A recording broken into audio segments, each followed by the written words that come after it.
Hiniling ni Caloocan Mayor Ricom Echeverri sa korte na ipatigil ang paggamit ng ni mayoralty candidate Congressman Oscar Malapitan. Hindi na aniya makatwiran ang paglalabas ng pera na pinaniniwala ang ginagamit sa vote buying. Para sa detalye, balitaan mo kami George Bandola.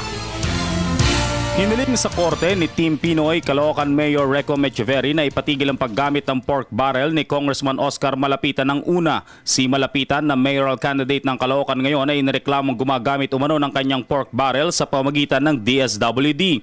Dalawang witness na tumanggap ng cheque mula sa office ni Malapitan ang iniharap ni Attorney Gautier Dupaya.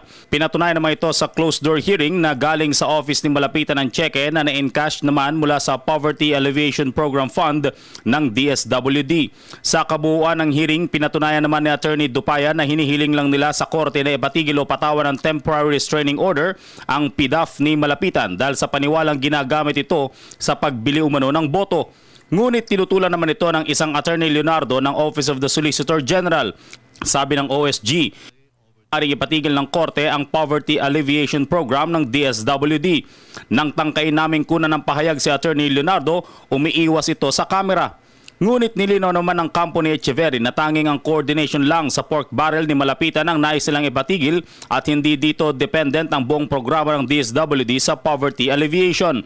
Malinaw din ay sinasaad ng Omnibus Election Code, partikular sa Section 2, Paragraph 261, Subparagraph V2 na bawal na mamagitan ng sinumang nakaupo o kandidato sa pondong nakalaan para sa relief o pangtulong sa mahihirap lalo na sa oras ng kampanya.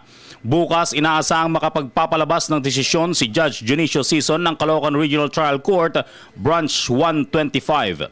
Para sa Telebisyon ng Bayan, George Bandola.